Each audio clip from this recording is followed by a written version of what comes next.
How's it going, everybody? Welcome back to another episode of the Bodacious Rant with Burn and Rye. This is one of the few moments this year that I am so excited after viewing a movie that, it's one of those movies every year that you think, oh my god, it's a masterpiece with its own genre or even own franchise. And you guessed it, we're talking about Mission Impossible Dead Reckoning Part 1. Technically Mission Impossible 6? No, 7. Yeah, 7. Yeah, Mission Impossible 7 Part 1. My god. I can't. I'm trying to keep it in right now, but it was so good. So good. Before everybody, just to remind y'all, this is going to be a non-spoiler review, so don't worry about that. And also, do not forget to give us a like, ring the bell, and of course, subscribe. Let's get started. So, again, this is definitely pretty much a direct sequel from all the other movies. It definitely hints back to 1, which I haven't truly seen, so I was kind of out of it on some of them. I just kind of had to piece it together, or just assume, like, okay, fine. They actually explained it pretty well, so it felt pretty good to catch up to it. And I would definitely say, for those of you, like, should you go see this without seeing the other ones? You can. I would say it's possible, but at the same time, I'm like, especially the last few movies, at least since Rogue Nation, it definitely is kind of like it's a continued thing. So I do recommend watching at least the last several ones before you go see this one. If not, just go enjoy this. This is one of those movies you can go see and you'll be caught up pretty quick. I would kind of say that this is probably the first of the Mission Impossible movies where you kind of had to have seen at least the last one, the first one definitely, because there's some like nice callbacks to it, and I'm glad I rewatched that one earlier this weekend. But to kind of like get a better sense of everything, it feels like you at least need to have watched the McQuarrie movies. So from Rogue Nation up until this one, basically 2 movies, I guess, if you're going to watch any. Rogue Nation and Fallout, I would say, are kind of required viewing, at least to get a sense of this team as it stands. Yeah, but I know most of the other movies are pretty standalone, but it feels like, with this one's at least. Yeah, I'm gonna say it's like, you're not wrong at all, Bernie. I think it's one of those ones that if you see the other ones, great. If not, I think you'll be fine, because this movie is that good, where you're going to get caught into it really quick, in my opinion.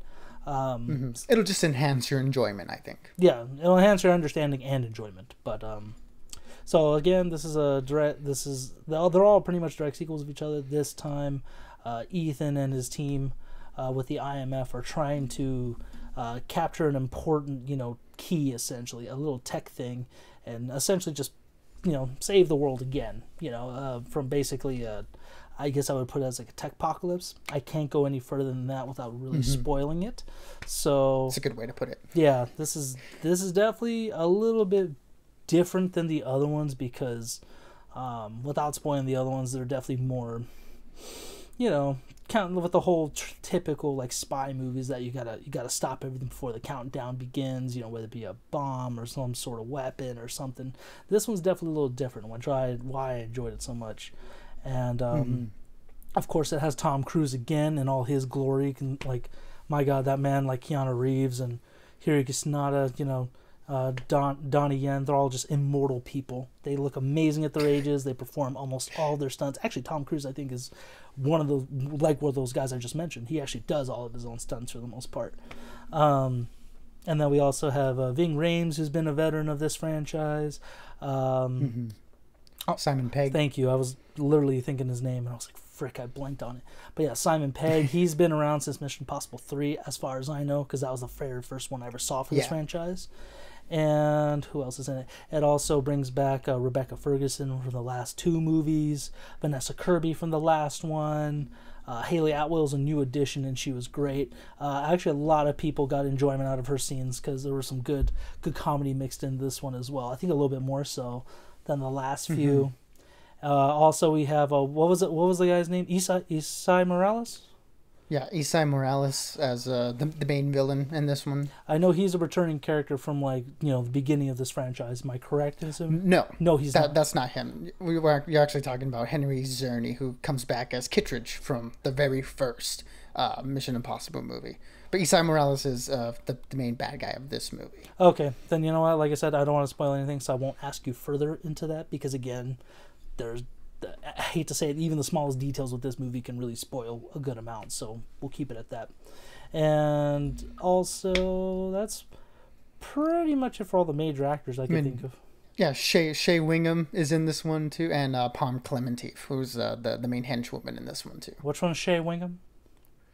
Shea Wingham. I mean, he's he one that of the agents. He's the CIA or not CIA guy, but he's that one character that's been like Fast and Furious and all those other things, right? Essentially. Yeah, and then he was also just recently in Across the Spider-Verse as Gwen's dad. So it's like, oh, cool, he's having a good summer. Oh man, well, he's just one of those actors. He's one of those guys I never really knew by name, but he's always like, he's in everything, and I know that guy off the bat. He's a really good actor. Not, I mean, it sucks that he kind of gets character roles, but maybe he doesn't mind it. But at the same time, like, hey, if you're gonna be a character actor, at least you're in a movie like Mission Impossible and all that stuff. So yeah, that's even better. Honestly, Bern, before I throw it to you, I just want to say, I think this may be the best movie of the year right now as it's standing. And I loved Guardians. Guardians made me super emotional. John Wick 4 is still one of the best action movies of all time. But I think this one is a genre-defining masterpiece, which is, action thriller, spy movie, adventure. This is up there. And I'm just going to give my rating now, 5 out of 5. If I could give a 10 out of 5, definitely would. And I would recommend this everywhere. IMAX, Dolby, $5 Tuesday, rental, whatever. This is one of those movies you do not want to miss. And now that I've said my piece, Bern, what did you think of this movie? Dude, man, this movie's incredible. I mean, Christopher McQuarrie and Tom Cruise have been a combo for the action movie ages. Ever since, Rogue Nation, they've just continued to up their game. And, Mission Impossible Fallout that came out, a few years ago, was, like I mentioned a lot in a lot of our reviews, is that's like one of the best action movies ever made. And it's like, how could you even top that?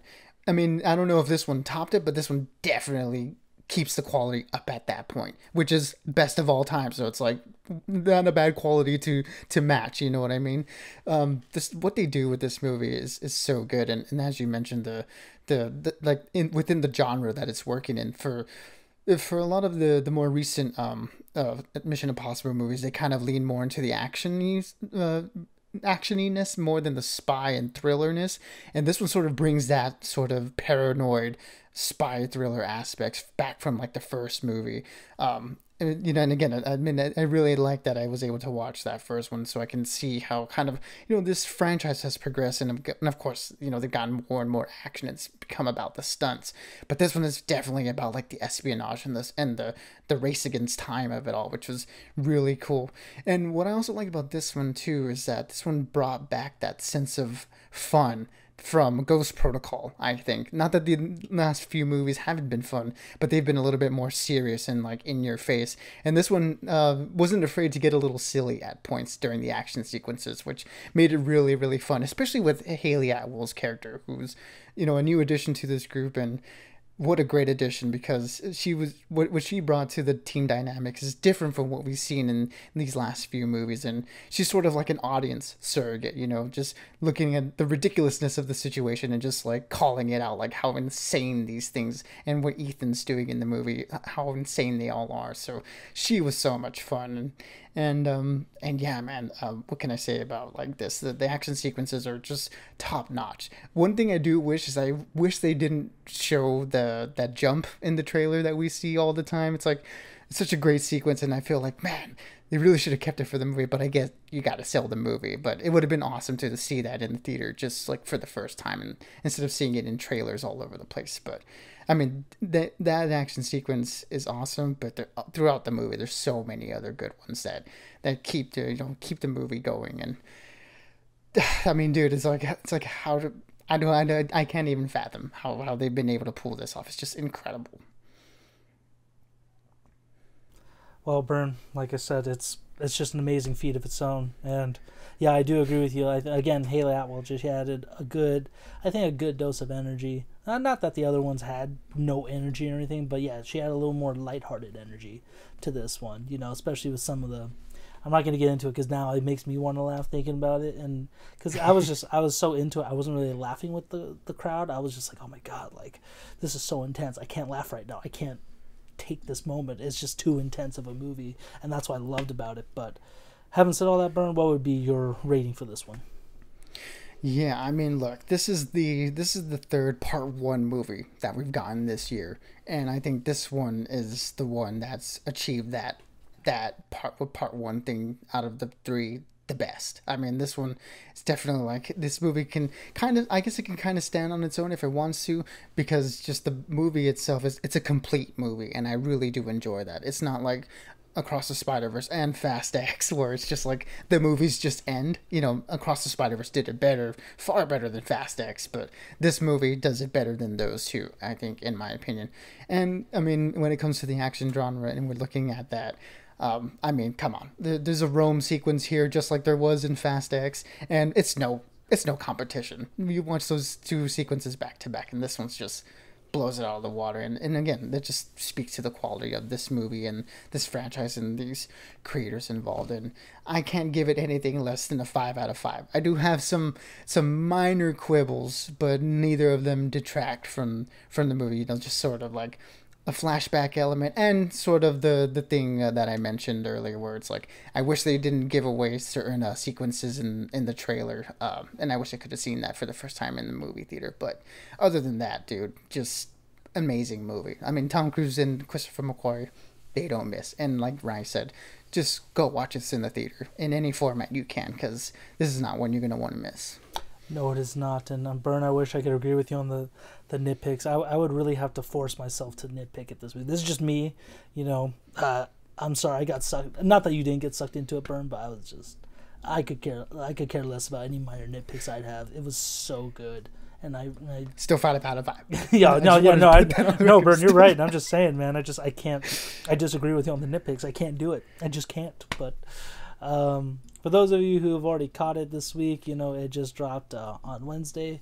What did you think of this movie? Is it your absolute favorite, or are we overhyping it? You know, we love to know in the comments. But honestly, if you say we're overhyping it, I think you're drinking the wrong Kool-Aid. Let's just stick with that. There's no way. There's no way. But until next time, guys. Next week we got Oppenheimer and Barbie, or what's it called? Barbenheimer? Barbenheimer? Yeah, we got Barbenheimer next week, which is so ridiculous, but that's actually a real thing. All these memes became reality, so we got so good. We got those coming out this week, or not this week, but next week. And again, July has been such a good month so far, so can't wait for that. Until next time, everyone, stay bodacious and keep on ranting for the both of us. Absolutely, everybody. Be good, be safe, and as always, we'll catch y'all on the next one.